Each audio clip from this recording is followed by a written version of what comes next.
and welcome back to the video series on houseplants that we're doing here at Volante Farms. I'm Ada, and today we're going to be talking about watering. A while back, I gave one of my friends a houseplant, and he asked me how often he should water it. I gave him my normal wishy-washy answer of, well, it really depends on all these different factors, and he stopped me and he said, no, just tell me how many times a week I need to water my plant. And I said, no, you really don't want to water it more than once a week. That's too much. Most plants can't handle that. And I saw the light bulb go on, and he was like, oh, maybe that's why all my plants have died. Most people kill their plants by incorrect watering, so let's talk about how to do it correctly. For those of you who need a time frame of a certain amount of days, even though I don't like to usually give one, general rule of thumb is going to be 7 to 10 days in the summer and 10 to 14 days in the winter. Now, there are exceptions to this, so we're going to talk about ways to know when it's actually a good time to water your plant. You could purchase a moisture meter. This is going to give you really scientific data. However, most people don't necessarily want to do that. So one option to do this is to just use your finger. Stick your finger into the pot about 1 to 2 inches down, which is going to be somewhere between your first and second knuckle. If the soil is dry, then it's time to water it. If it's still a little wet, you might want to wait a little bit longer before watering your plant. Another method is to water your plants thoroughly, let the excess dry off, and then feel the weight of the plant. It's going to be pretty heavy, and so after it dries out, when it's about half that weight, that's going to be when you want to water it again. Keep in mind, it's always better to underwater your plants rather than overwater them.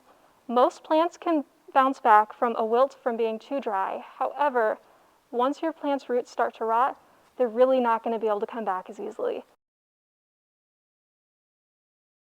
So, we've talked about how often to water, but let's talk about how to actually do that properly. There are two main ways of watering. The first one that I'm going to show you is bottom watering. This is the best for the plants that don't like to have their foliage get wet, like the African violet or the orchid. What you want to do is you want to fill a dish with water and just set your plants in it. Be in a place where you can get the floor a little wet, maybe do it in your sink, so that if you do have a little bit too much water in there like I just did, that's okay.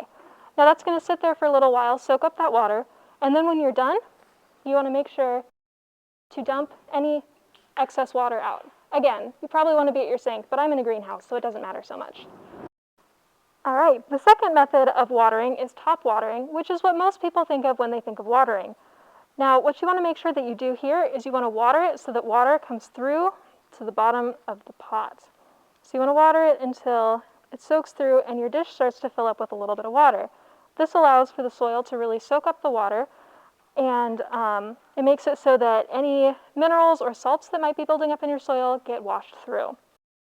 One thing to note about this, when we talk about overwatering, that's not something that's going to happen doing this one time. As long as your soil has adequate drainage and your pot has adequate drainage, it won't be a problem. It's impossible to overwater your plants in a single watering. Again, just a reminder, always dump out any excess water that's here. Again, do it at your sink, not on the floor, but that way your plant isn't just sitting in that water and continuing to suck it up.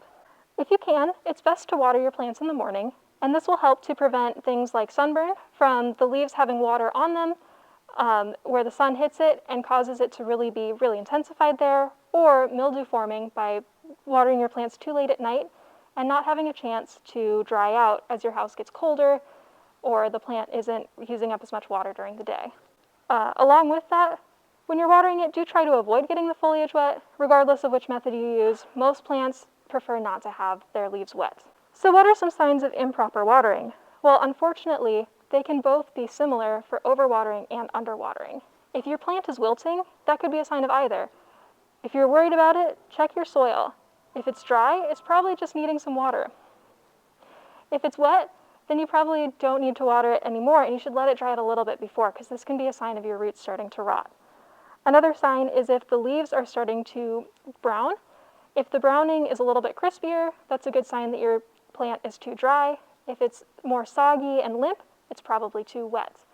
Another sign is yellowing leaves. Again, this can be a sign of either, but this has a little bit more clarity with it.